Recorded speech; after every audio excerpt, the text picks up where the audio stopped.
मासुंदा तलावावर लेझर शोतून उलगडणार श्रीरामांचा इतिहास।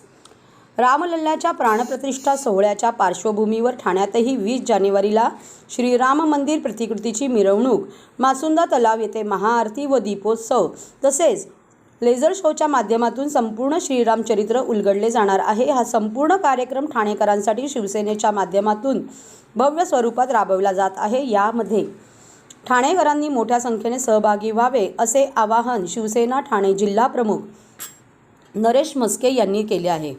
आनंद दिघे यांच्या नेतृत्वाखाली ठाण्यातही श्रीराम मंदिर व्हावे यासाठी अनेकदा आंदोलने करण्यात आली, तर मंदिराच्या पायाभरणीसाठी चांदीची वीटही ठाण्याहून पाठवण्यात आली होती।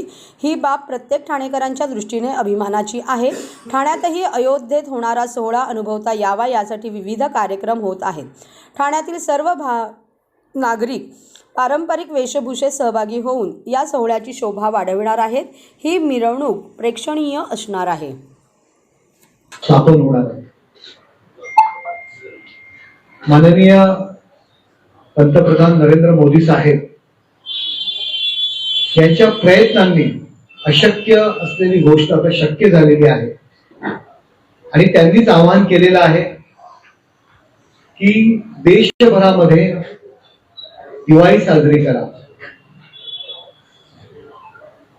त्याचबरोबर त्यांनी आवाहन केलं होतं की देशातील सर्व जी काही मैदान देवळं आहेत त्या देवळं साफसफाई मोहीम असेल, त्या ठिकाणी आनंद सोहळा असेल।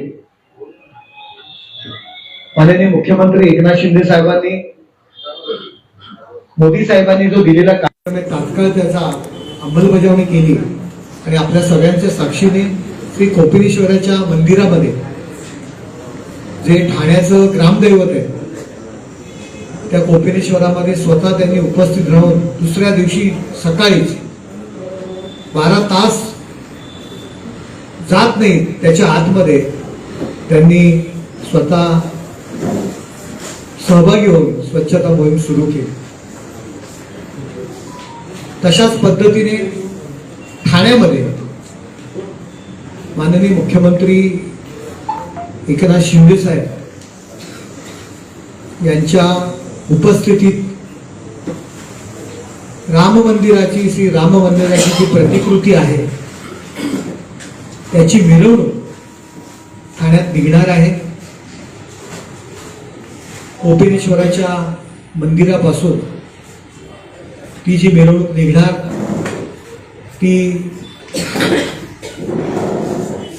रजिस्टर ऑफिस आणि शेवटच्या टोकापर्यंत अहिल्याबाई होळकरांचा जो चौक आहे सन्माननीय त्यांच्या तिथपर्यंत ती मिरवणूक निघणार आहे।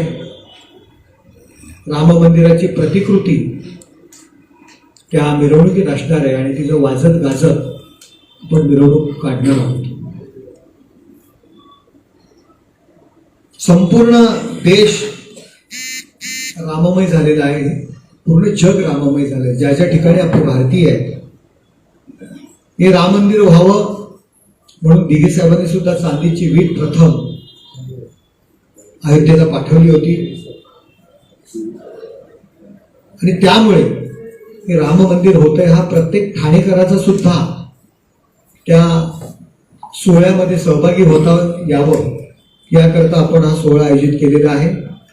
त्या रथ मिरवणुकीमध्ये विविध भाषिक, विविध प्रांत यांचे विविध लोककला, त्याच्यामध्ये वारकरी असतील, लेझीम असेल, बँड असेल, श्रीरामाची प्रतिकृती असेल, अशी विविध नाशिक ढोल असेल, अशी ती मिरवणूक देखणी आणि लोकांना